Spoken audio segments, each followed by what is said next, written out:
Hello, you are listening to the Childcare Director's Chair podcast.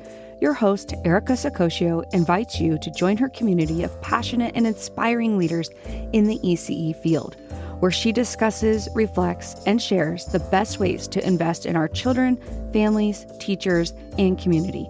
Because after all, we know they are the heartbeat of any successful program. Did you know that children who engage in STEM activities early are 75% more likely to pursue STEM careers later on in life? As a childcare owner, you have the unique opportunity to shape the future by introducing STEM program to your young learners. So we're going to discover why integrating STEM into your curriculum isn't just a trend, but a crucial step in fostering curiosity and problem-solving skills that set the foundation for lifelong success. I'm Erica Sakosio, your host, and you are tuned in to the Childcare Director's Chair podcast. Today, we are going to learn all about the STEM-tastic world of early childhood education with the brilliant Michael Newman from Evolutionary Classroom. We'll explore why because I had that in my head. That's what it was. It's a blooper. Cut. It's okay. It's all right. Yeah. We're going to explore why STEM isn't just a buzzword, but a crucial building block for kids' futures, from creating experiments to engaging tech opportunities. And Michael's going to share with us how STEM can be both fun and foundational for young learners. Whether you're a director, teacher, or just curious about how to bring more STEM into your classroom, this episode is your golden ticket to a world of exceptional educational excitement. So welcome to the show, Michael. Yay. Thank you so much for having me. So tell folks a little bit about what sparked your passion for STEM education and what led you to create the Evolutionary Classroom. Yeah. So I am now new for this year, I'm a STEM facilitator for my school district for the pre-K through fifth grade grade levels. So I get to enjoy of doing STEM labs all day long throughout the school year and travel to all of our elementary schools, all 7 of them alone. So it's going to be exciting and fun. But I think for me, with started in education, I started in that early childhood grade levels. And I always loved how much they were so curious about everything. They're always pretending, they're always imagining, and they're always building.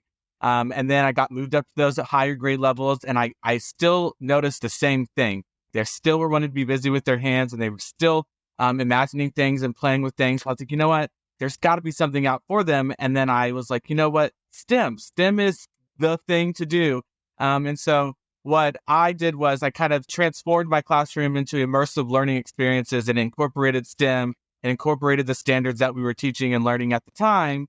And then I was like, you know what? I know there are other people out there that are thinking the same way I'm thinking, or like need those ideas. And so I kind of was like, the kids and education every day evolve. They're changing every single day. Plus, I like dinosaurs. So I was like, what can I do that's like dinosaur friendly, Jurassic Park friendly? But I was like, you know what? We're evolving every day as educators, as parents, as students, they're evolving. And so I was like, let me do the Evolutionary Classroom. And I was like, it still fits. Even, whatever role I may take on, it's going to be something that will just stick with me forever. So I turned that into my teachergram and my brand, and then just loving STEM so much, and then and diving into it more and more, and seeing how kids of all ages can participate in it. I think that for me is what kind of just stuck for me, because I'm like, doesn't matter what kind of learner you are. It doesn't matter if you have a disability. It doesn't matter, everyone is included in the world of STEM. And that's what I love about it so much. Yeah. So what made me really want to have you come on the show is early childhood education is changing. The landscape is changing. And as owners or directors, we have to get really creative at, innovative programming. And obviously STEM or STEAM, depending on, what your focus is, definitely seemed like, to me, a way to go, which is what made me say, let me have Michael come on the show. So STEM can sometimes seem like really big and complex topic. how can early childhood educators break down into simpler, smaller, engaging activities for young children? Yeah. So, early childhood educators could really simplify and make STEM engaging for young children by just really focusing on that hands-on, play-based learning aspect that can relate them to their everyday experiences. So, like some of the things that I like to give strategies on, or I like to talk about when I'm doing just my lessons or talking to someone in the early childhood setting, is always start with that curiosity and that exploration. So encourage those kids to ask questions, to explore the surroundings. Let them touch everything. Let them feel everything. Because sensory is a big thing. Sensory and fine motor is a big thing in that early childhood setting. And so like, for example, have them take them on a nature walk outside. Have them observe all of the different things that are surrounding them, the different plants, the insects, the rocks. Maybe you let them collect the different things and bring them back to class, and then you can talk about what the things that they found. I think another thing is to incorporate simple experiments. I think that's where people kind of get a little like, oh my gosh, it's science, it's in STEM. That means I'm gonna have to set up for this hour-long, project, this all-around lab. And it's not. It really could just be simple from for instance, mixing baking soda and vinegar to create a little fizzy reaction. Something so simple, but you can just explain those things to your children, even if they are 2 years old, 3 years old. You just explaining those things to them, you're expanding their vocabulary, you're expanding their mind and their curiosity and their exploration. And another one that we as my school district, but I love as a STEM educator myself, is really incorporating storytelling with STEM, incorporating literacy with it. So that's where you may hear people say stream, because that's where they include the reading and the art. For me, I just include it anyway, and it's STEM, but it's STEM, STEAM, stream, whatever. But choose a different picture book that kind of naturally incorporates the STEM activities. So kind of that building, like building a bridge for a character. Or I always love giving the example of fairy tales, because fairy tales always have some sort of problem and solution. So you've given them Goldilocks and the Three Bears. She breaks Baby Bear's chair. Oh my goodness, she broke Baby Bear's chair. Well, what kind of chair could we build for Baby Bear that could fit him comfortably and for it to not break? So kind of just giving them, and then they could do it and they could build it with the block. It's just giving them, again, that curiosity, that engaging, that play-based aspect right there, and then using that play-based learning and maybe having them set up different stations for them just to explore with building blocks, water tables, sandboxes. You name it. It's just, and STEM is not something that is it doesn't have to be high dollar. What I love about it is so low cost, and it's really a lot of the stuff we kind of have in our classroom already. And for those early childcare babies, it is that exploration with that play-based learning is big for them. Using them, if you have a water table, put measuring cups in there, have them measure them in the different measuring cups and play with it, encourage them to describe what they're doing and why they are doing it.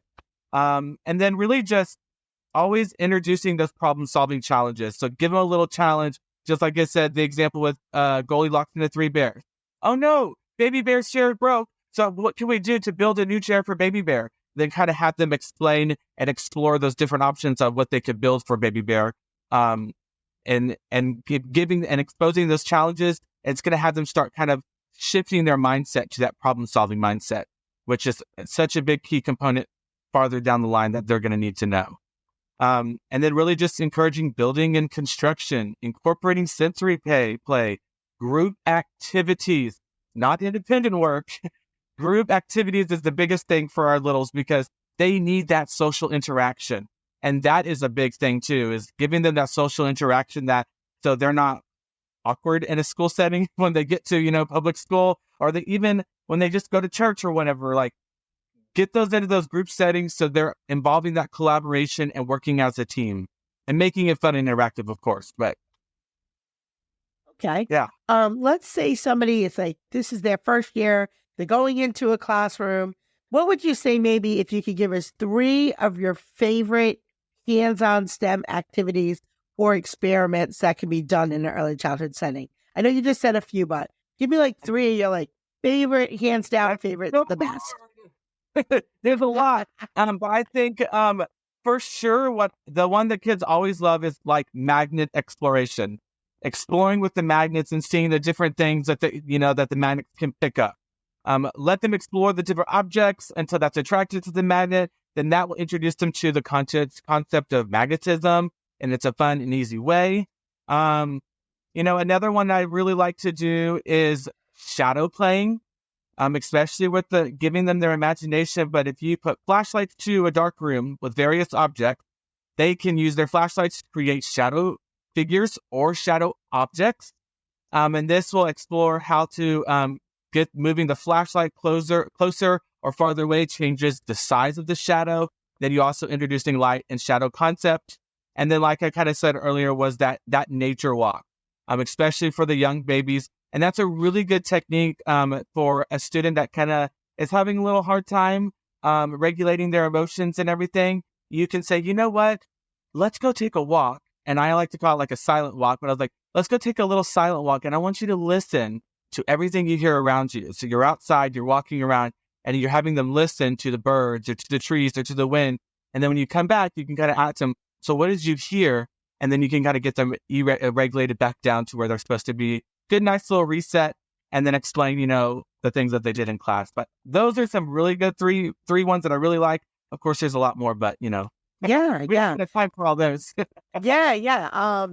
And I really love what you said about magnets too. So we have the floating magnets at our school, and the kids love that. Oh my God. Yeah. Those. They're like, I how think come it's like they all go magic. together? They just push right off each other. They absolutely love those.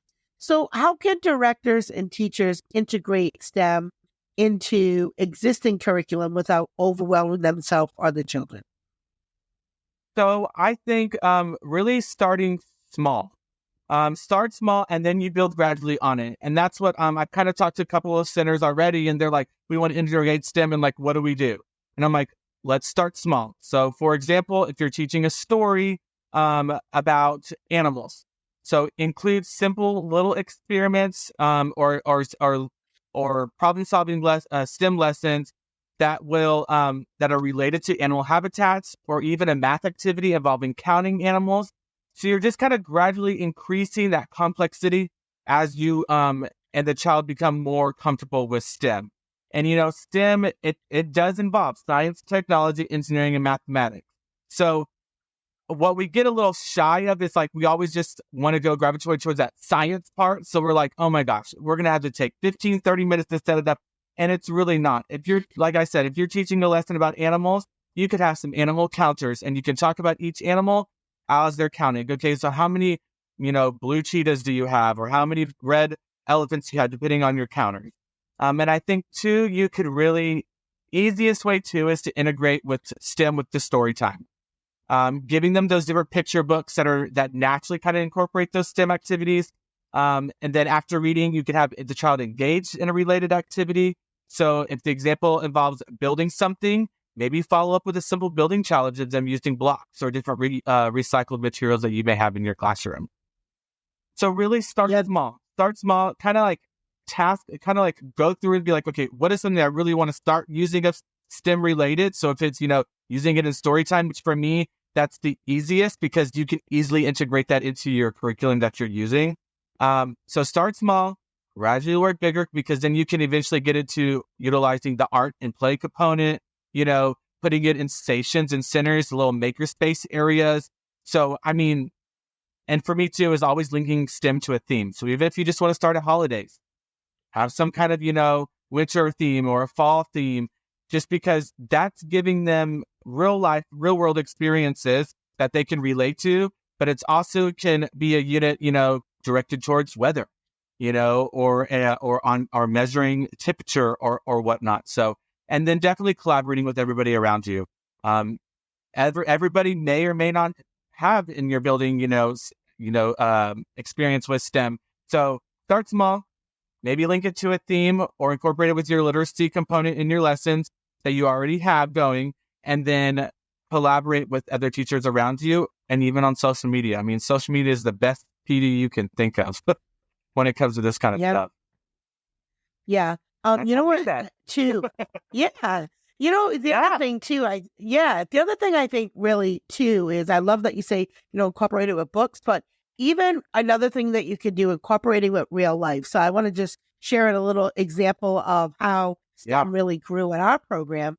So we were talking about animals that hibernate, and you kind of, when you said that, I was like, oh my God, this totally makes it do this.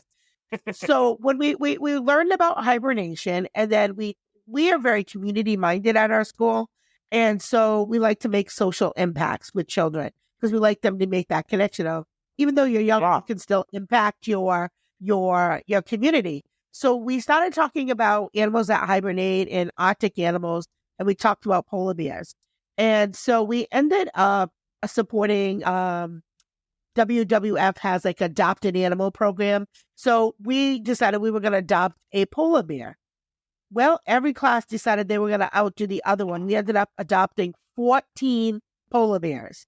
By just having this conversation about Arctic animals, we then ended up collecting, it was like, $1,400. So I think too, when you're talking about science, when like you said that nature walk, like our impact on nature, right? And I'm lucky, we live in New England here, so we have seasons. So the bugs that we see in the fall look different than what we see in the summer, right? So, really making those real life connections too, I think, is a easy way to as you said, introduce STEM. So, what role do you see technology playing in STEM education for young children, and how can we use it effectively?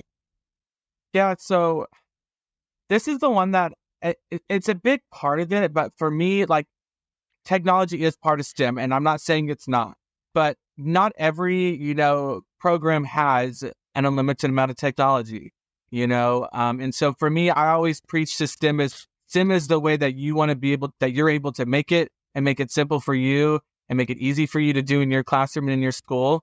But the technology component really does enhance the learning through interactive experiences. So, giving them apps and games that are appropriate or engaging, and aligned with your educational goals is a really good way to, keep them active, participation, rather than really giving them that passive conception of promoting that critical thinking and creativity. And then really supporting your exploration and your curiosity through apps, encouraging that collaboration and communication. So it'd be really cool if you'd have them, if they did some sort of project, and then maybe have them record themselves presenting it, and then you can make a little video. And what instead of doing it, it's showing them that social skills, of those digital tools and how they can work together on projects, share their findings, discuss the ideas. I know in some of our units that we'll use the technology part just for they'll go and they'll do their research on it, search for different things on. So I think one of them was, my first unit we're going to be doing is over the book. So we tie all of our stuff to literacy as cougar crossing. So it's all about the cougars and their natural habitat, and the cougar tries to get over the bridge. It gets over the freeway. And so so they have to build a bridge that will hold a certain amount of weight because a cougar is pretty big. And so I have them actually Google and research different types of bridges, and then that will go off of what they want to use.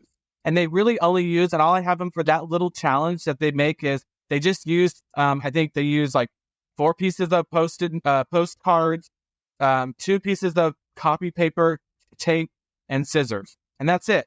And it's just because it's supposed to be low cost, materials, but it's just for them to kind of be exposed to that stuff. So technology does help with that stuff. And that's the one thing but I think when you do it and you first expose it to them, you really got to give them that digital citizenship, making sure you're explaining, your expectation of how to use the tablet or use the laptop, what you're searching and what you're looking for, because, there are a lot of crazy things out there. And so we don't want them to be exposed to any of that. So that just kind of gives them a good sense of being a good digital citizen, and doing things appropriately at school. But then but really it personalizes their learning. That technology really does. So giving that interactive, engaging point of view of that. And digital literacy also. I mean, digital literacy is a big thing because we do still have books that we hold in our hands, but let's be real, kids read off of the tablets and everything now, You've got Epic and all the amazing digital libraries out there. So maybe even exposing to them through that and have them go look for different books on Epic, that's related to whatever the topic that you're teaching them, and showing them those different tools. So it helps them a lot. And I think it will enhance their learning, foster their creativity, and build those foundational skills using technology, for sure. Yeah. The other thing too, I would say, because I'm a school who's very budget conscious, is you can make, I'm going to call them prop boxes, probably not the right word, but you can make boxes with higher cost items and rotate them through, like, even the same thing with light tables. Light tables are pretty expensive when you buy all the things that go with it. You can have a light table that you literally, or maybe you have two, and you, 1 month it's in this classroom and the next month it's in this, and rotate them, or get the LED light tablets, which are a lot less than a light table. So there are ways that you can do it that are, like you said, budget friendly, and you can get a few of the higher end ticket price things and rotate them through your classrooms. So you still have that experience for them. I have to tell you, the number one learning material, I'm not going to call it toy, but learning material we have in our school are magnet tiles. Literally the favorite. The favorite. I cannot buy enough magnet tiles. If I had a billion, it still would not be enough. They love it. I remember when it was just the basic ones, and now there's so many different themes and things you can build with them. Like, it's crazy. Yeah, like my wife's work, she works at a Mother's Day Out program, and they do prop boxes that they rotate between their classrooms. Each week they rotate them throughout. So you're doing it right. And I mean, if that's what you have to do, that's what you have to do. And I think it's still great, because then you're exposing everybody to the same thing, just at different times. Yeah. Yeah. So for educators who might not have a strong STEM background, what are some resources or training programs that you could recommend for building confidence and skills in these areas? So STEM is one of those that it's becoming a thing now. It was a thing way back when, but now it is coming back, and it's coming full force. For me, and what I have learned the most has really just been the power of social media, and finding those people on Instagram and TikTok that have that really true content that's based around activities and stuff, not based around like, oh, I'm just doing a fun video just for the views. And one of those people that I love and I follow so much, and she's fantastic what she does, and she's given me so many great ideas. Her Instagram is Naomi Meredith _, and she is a K-5 STEM curriculum, like elementary STEM curriculum person for her school district, but she also is her own self-made entrepreneur. She does like little STEM classes in her local town at a coffee shop. She's got so many great resources on Teacher Pay Teachers. So social media for me is a really big one. Another one is a subscription service. It's called Carly and Adam. And what they do is they have lessons that, they have like STEM challenge lessons, social emotional holiday lessons. Then they have like monthly lessons that go through different grade levels and different NGSS standards for those technology and science standards. And what they do is you pay a subscription a month, and you get access to all of their things. And I mean, now they're putting where it's like Canva slides for each lesson, and it's all tied to a book. And it's from like all of the ages. I think it's like pre-K up to 5th grade. And then they have like minute to win it challenges. So they are really great web resource as well. You can't ever go wrong with PBS. Always has great STEM focused things. Let's see, NASA has some really good STEM educational like webinars or anything like that. NSTA, which is the National Science Teaching Association, that is a big one that they throw an amazing conference. I've never been. I always wanted to go. And then of course Lego education is amazing, and they've got stuff for those early little babies right there. They've got some Legos. They've got STEM kits with Dupo Legos for them to use, and they kind of build things. And I have some because I did like an early explorers or early engineers club at my campus one year, and we got it for a grant. But definitely those Lego education. And then really looking at different professional developments that have someone speaking about STEM. So I've been to the Born to Teach conference, and I taught 2 sessions on STEM. One was like STEM kind of basics on how to do little challenges. And then one was sensory play learning. And sensory is a real big part of STEM. But looking at those different conferences and see what kind of STEM things are offered. And then, of course, go to regular content as well, because that's always good to know, too. Yeah. Again, when you talk about innovative programming, so we at our school age program had a Lego club for many years. Wow. And it was so interesting that children who didn't come to our center, the parents started messaging us and saying, how can my kid go on Tuesday and Thursdays when you Lego club? And it really was it was set up just for the kids who happened to come to our school. Yeah. And we ended up doing a 2-day rate, and we had people who didn't necessarily come to our after school program come on those days. And I remember they had the little T-shirts, and on the back it said, "We're Lego Club where friends stick together." And two little blocks. But again, if you're just thinking about how you're going to be competitive and have great programming for kids, that was Lego Club was definitely one. They got they also love speed stacking cups. We had a few groups who love those. Yeah. Those so that's the winning challenges. Yep. Yeah. They love those things. In your opinion, what are the long-term benefits of introducing STEM components to young children? Introducing them concepts at a young age offers kind of numerous long-term benefits, setting the stage for their future learning and their professional and personal development. So for me, it's giving them that early exposure.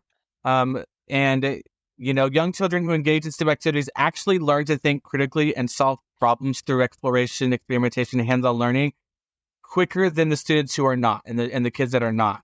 It's like a higher percentage chance for them to actually be understanding all of those different aspects once they get into the higher elementary grades. The critical thinking and the problem-solving skills are the long-term benefit. I mean, they're essential across all subjects in everyday life. Children who develop these early are better equipped to approach challenges and creatively and analytically as they grow older. And I think, and that's the biggest thing for me, is that those are the that long-term benefit of just problem solving.